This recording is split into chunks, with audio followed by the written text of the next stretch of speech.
साधर्मिक भक्ति।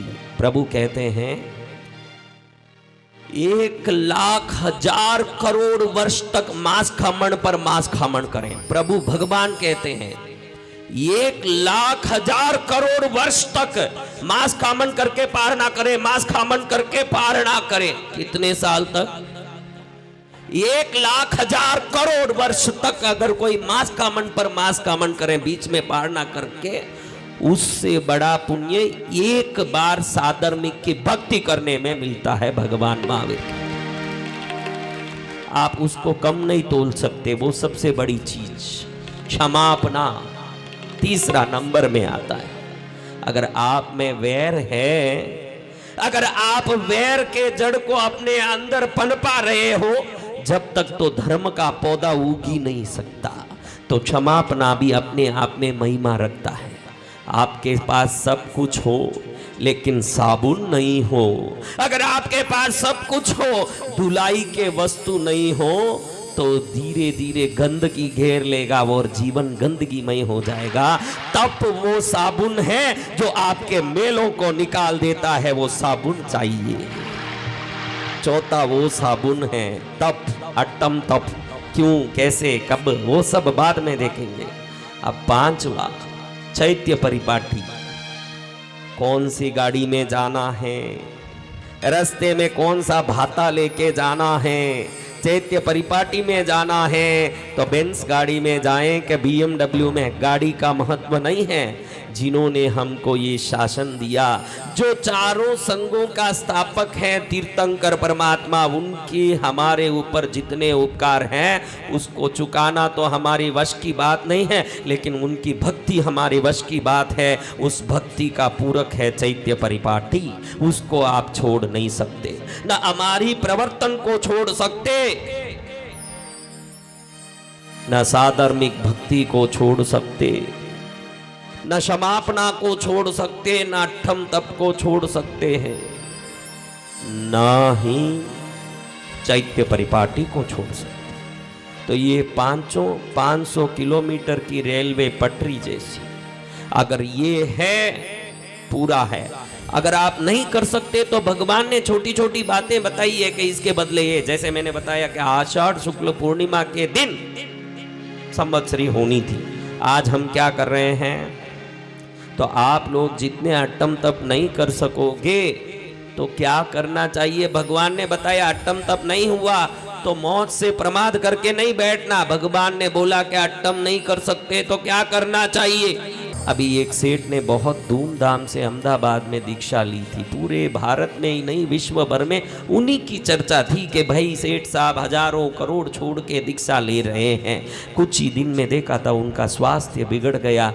अगर वो दीक्षा ले लिए, देखो स्वास्थ्य भले ही बिगड़े लेकिन पहले ही चरित्र ग्रहण कर लिया, जीवन को सफल कर लिया। अगर ये स्वास्थ्य लकवा लग गया, अब क्या करते? अभी दीक्षा लेने की भाव भी आ जाती तो ले सकते। अच्छा दिन तो पाछा गया, तब गुरु से किया नहीं है तो पछताए क्या करे, तब चिड़िया छूट गई। तो सागरमल जी को भी मैं कहता हूं कि सागरमल जी, वो सागर इतना बड़ा होता है लेकिन वो किसी को कुछ नहीं दे पाता। पौधा छोटा होता है लेकिन फल पकते ही वो अपने आप नीचे डाल देता है कि खा लो खा लो। आम के फल पक जाते हैं तो पकने के बाद एक भी फल वृक्ष में नहीं टिकेगा, सब क्या हो जाएगा? जामुन पक जाए तो एक भी वृक्ष पर नहीं टिकेगा, क्या हो जाएगा? बेर पक जाए तो कुछ भी नहीं टिकेगा, क्या हो जाएगा? लेकिन समुद्र में सभी प्रकार के रत्न, अशंक, औषधियां, कई प्रकार के विशेष वस्तु होते हुए भी सागर कभी किसी को कुछ नहीं देता। किसी को देख के कोई बोले कि भाई बड़े सागर हैं तो समझना कि बड़ा कंजूस है। सागर शब्द का अर्थ है कि किसी को कुछ नहीं देने वाला। लेकिन कहीं कहीं उल्टे उदाहरण भी होते हैं, जरूरी नहीं कि नाम के लायक उदाहरण होते हैं। आप एक नया उदाहरण बन के बताना। मोह का त्याग, ममता का त्याग करके शासन की प्रभावना में श्रावक से सीधे मुनि बन के अपने जीवन को सफल करना है। तो ये काम करके आप अपने जीवन को, क्योंकि आप कितना भी करोगे, मैं बहुत लोगों को देखता हूं कि मेरा ये काम बाकी है, मेरा वो काम बाकी है, सब काम तो ठीक है, लेकिन वो काम होने के बाद तू क्या करेगा? फिर तो मरूंगा। फिर मरना है तो पहले ही वो काम को छोड़ के अमर बन जा, मरने की चिंता क्यों करता? एकदम तू अमर बनने के लिए जन्मा है, मरने के लिए तो अनेक योनियां हैं। साधर्मिक भक्ति के बारे में भी प्रभु जब कहते हैं, भगवान महावीर कहते हैं, गौतम स्वामी पूछते हैं कि बनते साधर्मिक भक्ति को आपने 1,00,000 करोड़ वर्ष तक किया गया मासक क्षमन से भी बड़ा बताया, कैसे बता दिया? भगवान कहते हैं गद्दे के भी माँ बाप हुए, गद्दे की एक बहन हुई, गद्दे के एक भाई हुए, घोड़े, गद्दे, ईंट, पतंग, पशु पक्षी आदि सभी जीवों के माँ बाप भाई बहन। क्या गद्दे की एक बहन नहीं होती? एक ही गद्दी को दो हुए, एक बहन और भाई, तो वो भाई बहन नहीं हुए? एक घोड़े के दो भाई बहन नहीं होते? कोई गद्दा हो, घोड़ा, बगैर माँ बाप कोई जन्मा, आप बता सकते हैं? तो कीट पतंग पशु पक्षी आदि समस्त जीव राशियों के मातृ पितृ आदि रिश्ते व्यवहार होते हैं।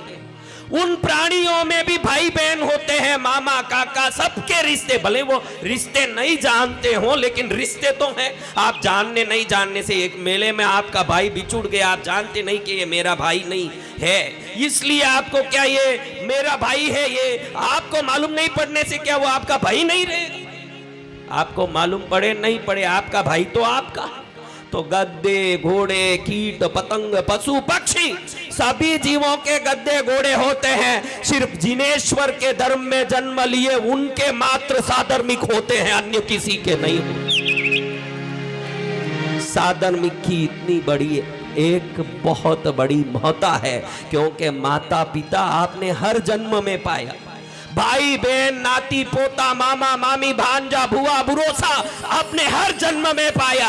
सिर्फ साधर्मिक जिनेश्वर की आराधना करने वालों को कहते हैं। देखो, आपको एक छोटी बात कहता हूं, बहनें हर दम एक दूसरे की शिकायत करती रहती है। मेरे पास आके कभी कभी बोलती है, बाप जी आपने सबको आराधना में बुलाया, लेकिन फलाने कक्ष में जो बहन है वो खूब बोलती रहती है, आवाज करती है, उसको कुछ समझाओ। मैंने बताया ना, कौवे को क्या दिखता है? क्या दिखता है? तो 8 दिन तक दूसरी बहन कितनी बोल रही है, कितनी प्रतिक्रमण कर रही है, कितनी सामायिक कर रही है, किसने पौसा लिया, किसने ब्यास ना किया, किसने अट्टम किया, आपको कुछ नहीं देखना। कौवा नहीं बनना है, हंस बनना है जो रत्न चुगता है, हंस बनना है जो मोती चुगता है।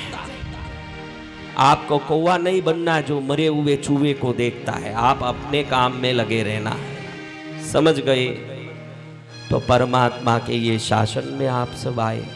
आपका पुण्य है कि हम पर्युषण की आराधना कर रहे हैं, क्योंकि आज के दिन कितने ही लोग व्यापार कर रहे हैं, कितने ही लोग घर गृहस्थी में रसोई कर रहे हैं। आप भले 8 दिन के लिए भी छोड़ के आए, लेकिन 8 दिन को तिरा लिया तो बाकी 357 दिन अपने आप ही तिर जाते हैं, उसको तिराना नहीं पड़ता। 8 दिन को जिसने सुधार लिया, बाकी दिन अपने आप ही। कैसे? शास्त्र में कहा है कि ये दिमाग खराब हो जाता है तो उसको कोमा हो जाता है। क्या? और जीते भी खा नहीं सकता, जीते भी चल नहीं सकता, जीते भी देख नहीं सकता, मरा हुआ जैसे जिंदा पड़ा है। अगर दिमाग सही है तो बाकी कोई भी चीज खराब हो तो भी बाकी अंगों से अपना काम वो करता रहता है। पर्युषण पर्व पूरे 365 दिन का दिमाग जैसा है। अगर ये दिमाग को ठीक रख लिया तो बाकी पूरा 357 दिन में आप में ठीक। समझ गए?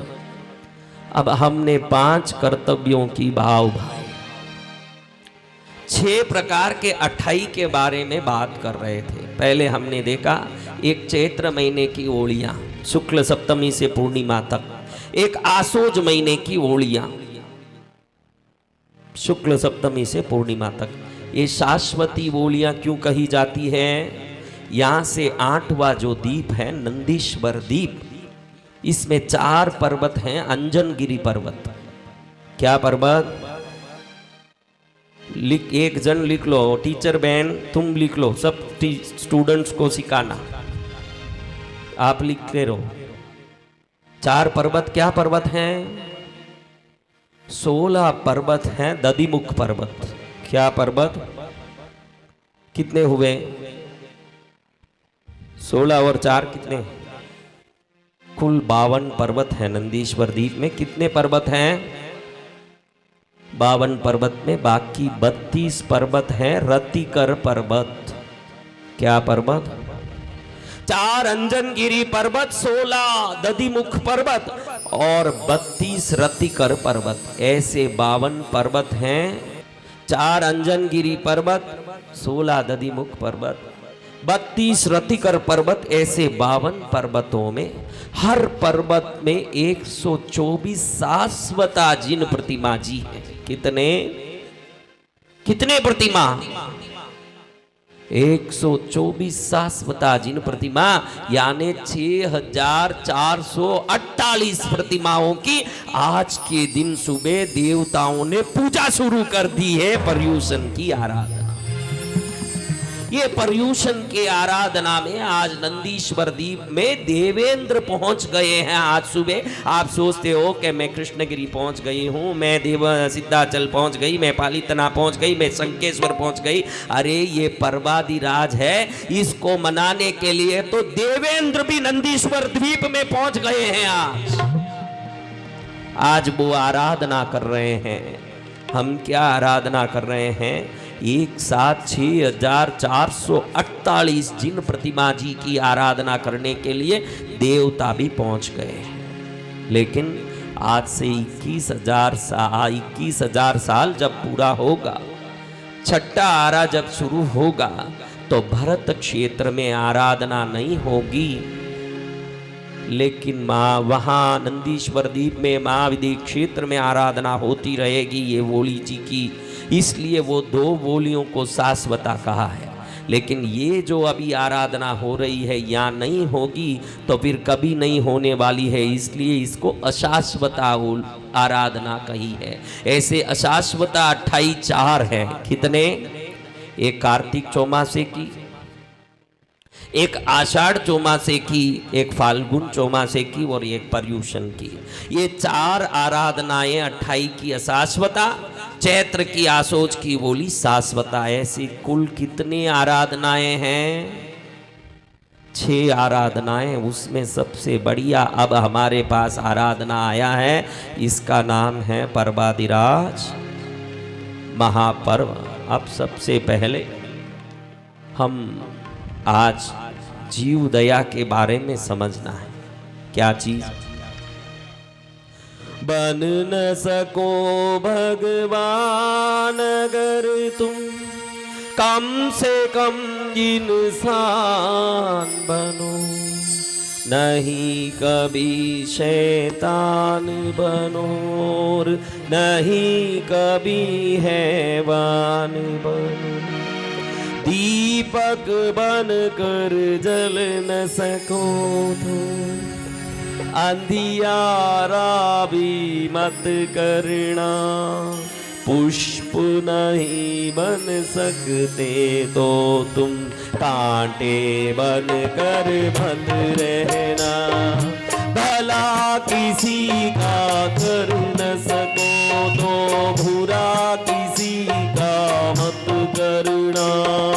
पुष्प नहीं बन सकते तो तुम कांटे बन कर मत रहना। कांटे बन कर मत रहना।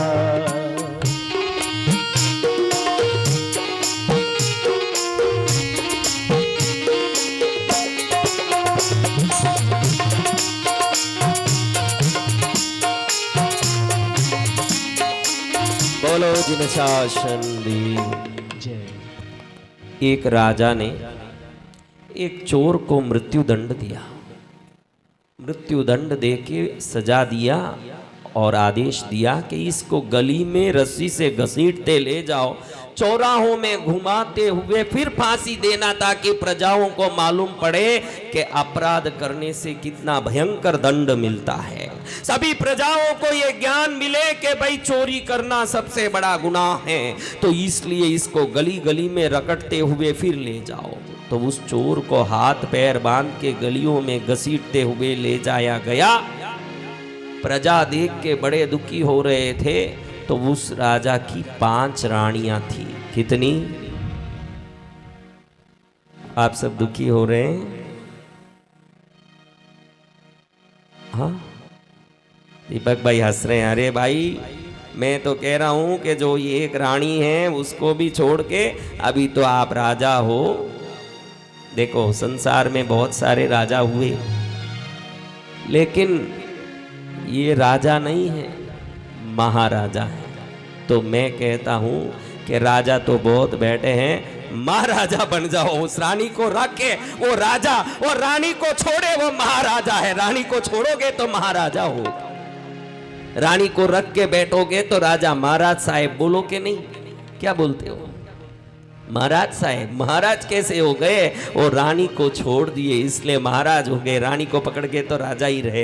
ये अगर बड़े बनने हो, महाराज बनने हो चंदूलाल जी, तो रानी को छोड़ना पड़ेगा। रानी को पकड़ के फिरोगे राजा ही रहोगे। रानी को छोड़ो, महाराज ही नहीं, राजाति राज होने वाले हो, ध्यान रखना। अब राजा की 5 रानियां, पहली रानी, दूसरी रानी, तीसरी रानी, चौथी रानी, सब खड़ी खड़ी अपने गवाक्ष से देख रही है कि गली में किसी चोर को पकड़ के खींच के ले जा रहे हैं, किसी चोर को सजा दिया जा रहा है। तो पहली रानी ने सोचा कि बड़ी दया आ रही है इसको देख के, इसके लिए मुझे कुछ करना चाहिए। तो तुरंत राजा के पास दौड़ी और कहती है कि राजन, मेरे लिए सिर्फ 1 दिन के लिए इस चोर को छोड़ दीजिए। 1 दिन के लिए इस चोर को आप मेरे पास रखिए, मैं इसकी थोड़ी भक्ति करके भेजना चाहती हूँ। राजा ने कहा कि ठीक है, आज नहीं तो कल सजा दिया जाएगा, छोड़ दो इसको 1 दिन के लिए। अब रानी के समक्ष चोर को लाया गया। रानी कहती है कि इसको बढ़िया वस्त्र पहनाओ, इत्र छांटो, नलाओ, इसको तैयार करो, विध विध भोजन से इसको बढ़िया से तृप्त करो। अब चोर के मन में खुशी तो आई कि 1 दिन तो क्या हुआ, टल गया। तो उधर देखा, फिर तो रानी शाम हुई तो सोने के मुद्रों से चोर का सम्मान करके कहती है, ले ये 100 मुद्राएं लेके जा, तेरा मंगल हो। वो रोते रोते कहता है कि रानी साहिबा, ये मुद्राओं को मैं क्या करूंगा, कल सुबह होते ही मेरा क्या हो जाएगा, मेरे प्राणों का अंत हो जाएगा। अब मैं ये क्या करूंगा? खिलाया पिलाया सब ठीक, आपने खिलाया पिलाया सब ठीक है, लेकिन मैं बलि का बकरा हूं, वो कितना भी खाता है तो अंत में उसको मौत याद आता है। मैं बलि का बकरा हूं। रोते रोते जा रहा है। दूसरी रानी देखती है ईर्ष्या से कि पहली रानी ने प्रजा में वाह करा लिया है, 1 दिन चोर की भी वो उपचार करती है, कितनी अच्छी है, तो मैं क्या छोड़ूंगी? कई स्त्रियां ऐसी हैं जो धर्म आराधना हो वो और पुण्य का काम भी हो, अपने लिए नहीं करती है। देरानी ने कर लिया और मैं नहीं करूंगी तो मेरा क्या इज्जत, जेठानी ने कर लिया और मैं नहीं करूंगी तो मेरा क्या इज्जत। ये भगवान के लिए नहीं, देरानी के लिए करती है। देरानी के लिए करो, ये तो आपकी कर्म उदय है। देव के लिए करो तो ये आपके पुण्य उदय है। अब मैं ज्यादा क्या कहूं। दूसरी रानी ने राजा के पास जाके लड़ झगड़ के कैसे भी मना के 2 दिन का टाइम लिया चोर के लिए। कितना? चोर सोचे कि चलो 2 दिन तो टला किरीट भाई, 2 दिन तो आनंद मिले। हाँ, अब 2 दिन तक खूब उपचार हुआ, खाना पीना हुआ। उसने 200 सोने के मोहर दिए जाते समय। कितने? चोर लेता नहीं है, कहता है कि अगले दिन सुबह तो फांसी लेना है, इसको लेके क्या करो। रोते रोवे निकले। तीसरी रानी ने 3 दिन लिया। चौथे रानी ने 4 दिन लिया और 400 सोने के मोहर दिए। लेकिन दिन खत्म हुआ, 5वीं रानी का समय आया। वो देखती है मैं भी कुछ करूं, लेकिन वो गरीब थी। क्या रानी गरीब हो सकती है? हो सकती है। आप भी गरीब हो सकते हो। पैसे वाले के घर में रहने से कोई पैसा वाला नहीं होता, उस घर में प्यार पाने से वो पैसा वाला होता है। 5वीं रानी को वो प्यार नहीं मिला जो 4 रानियों को मिला। 5वीं रानी बिल्कुल उस मामले में गरीब थी, क्योंकि राजा का रहम नजर उसके ऊपर नहीं था। लेकिन वो सोचती है कि मैं भी कुछ करूं, लेकिन मेरे पास दूसरी रानियां जितने पैसे, सोहत, संपत्ति कुछ नहीं है, मैं क्या करूंगी? तो राजा के पास जाके रोती रोती बोलती है कि राजन, मैं आज 10 दिन से देख रही हूं। कितने दिन? पहले रानी का 1 दिन, दूसरे रानी का 2 दिन, तीसरे रानी का 3 दिन, चौथे रानी का 4 दिन। कितने दिन हुए?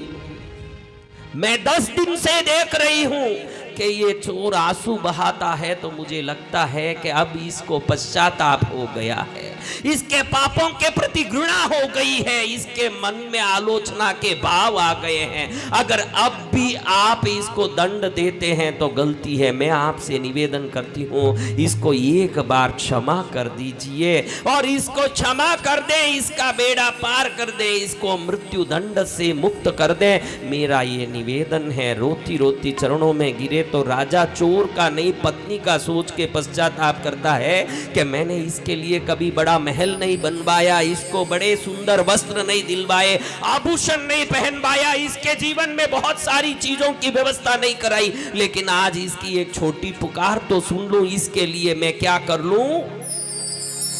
उस चोर को मुक्त कर लूं। तो राजा ने आदेश दिया कि चलो जाने दो, इस चोर को अब मुक्त कर दो और उसको कह दो कि तुझे आज मुक्त कर दिया गया है और तेरी सजाओं को माफ कर दिया गया है। तो 5वीं रानी के पास जाके आशीर्वाद ले ले। अब वो चोर 5वीं रानी के पास आया तो 5वीं रानी ने सोचा कि सबने खिलाया, सबने पिलाया, सबने बड़ा सा आदर सत्कार उपचार किया, मैं क्या कर सकती हूँ? मेरे पास जो है मैं करूंगी।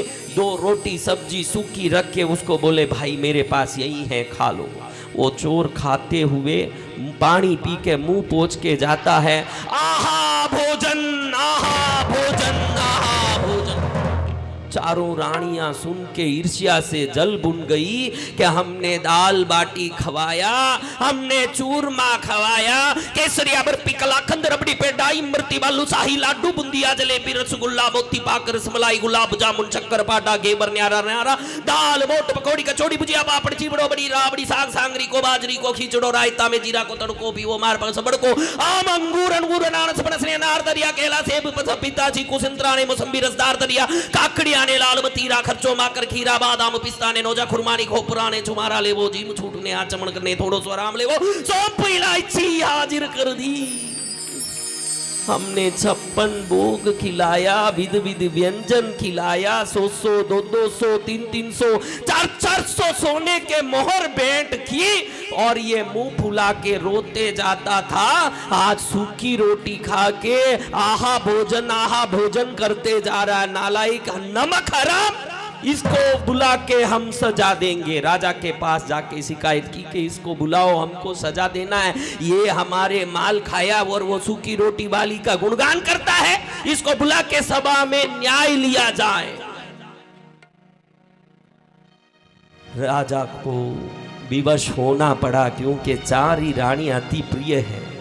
हाँ, आपको भी हाथ जोड़ के कहता हूं, धर्म वो 5वीं रानी की तरह है आपके लिए जो बड़ी यूं सूखी लगती है, और भोजन, संसार, रिश्ते, माया, ये 4 ही वो आपकी 4 रानियां जैसी है जो हर दम प्रिय लगती है। थोड़ी 5वीं रानी का ध्यान देना, जीवन सफल हो जाएगा। अब मैं क्या कहूं ज्यादा। राजा ने चोर को सभा में बुलाया और पूछा, क्या रे नालायक, 10 दिनों तक बड़े बड़े उपयुक्त व्यंजन खाते हुए, 10 दिन तक बढ़िया सा भोजन करके सोने के मोहर आदि लेते हुए भी आज तू सूखी रोटी खाए हुए की गुणगान करता है।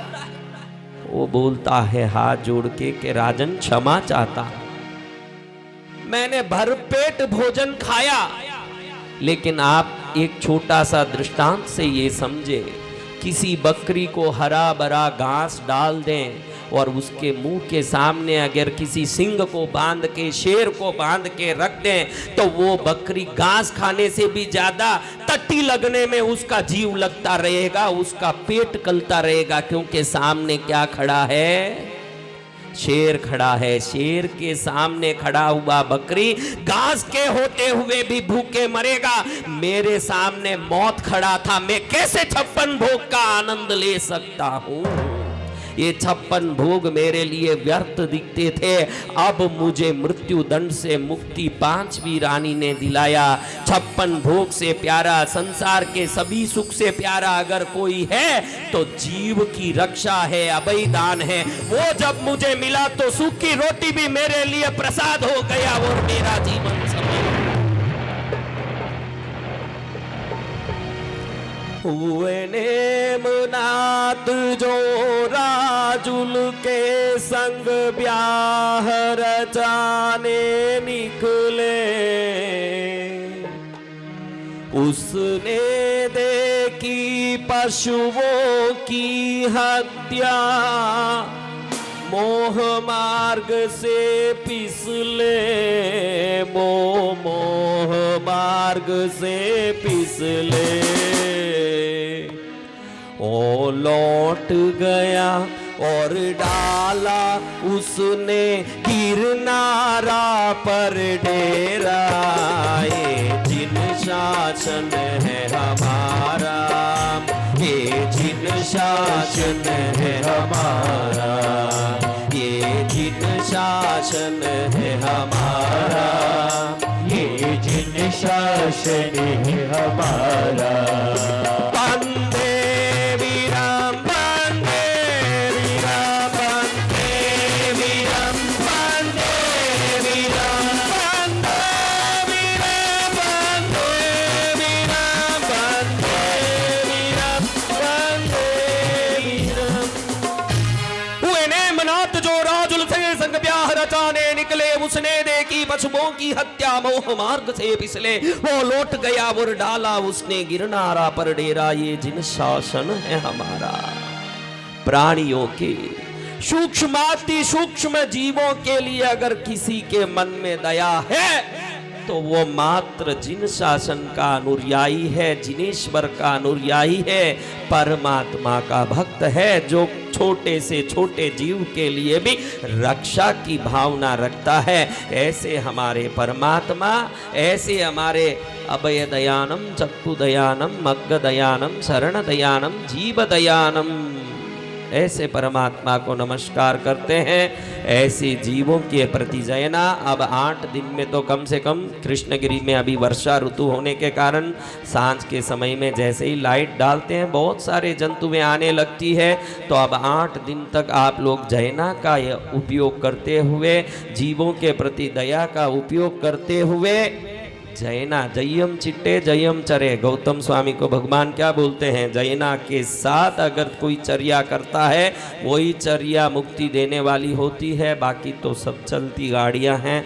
तो ये बात को कहते हुए मैं आपको आपके पर्यूषण के कर्तव्यों में प्रथम कर्तव्य है अमारी का प्रवर्तन। इसके लिए बहुत सारे आते हैं, अभी क्या बोलूं, अकबर ने कितने महीने तक, कितने दिनों तक हमारी प्रवर्तन का पट्ट बजवाया था अपने देश में।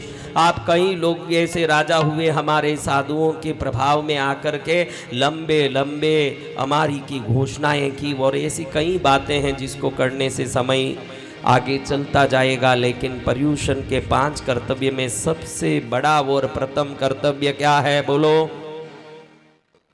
तो आप क्या कर सकते हैं? खाली सुन के प्रवचन में क्या हमारी प्रवचन है बहुत अच्छो, नीचे चलो तो देख के चलो। बिना काम 8 दिन लाइट लगा के रात में सो रहे हैं तो भी हमको ट्यूब लाइट चाहिए। घर में तो कोई लाइट नहीं जलता। घर में अगर लाइट जले बच्चे को डांटे कि करंट थारू बाप लाव से करंट नु पैसू तो बंद कर। या नहीं, या तो खूब चलता रहे। एकदम रात हो गई है, नींद भी आ रही है, तो भी कोई बहन ट्यूबलाइट करे तो दूसरी बहन बोले कि मने भीख लागे छे, તમે શા માટે બંધ करो।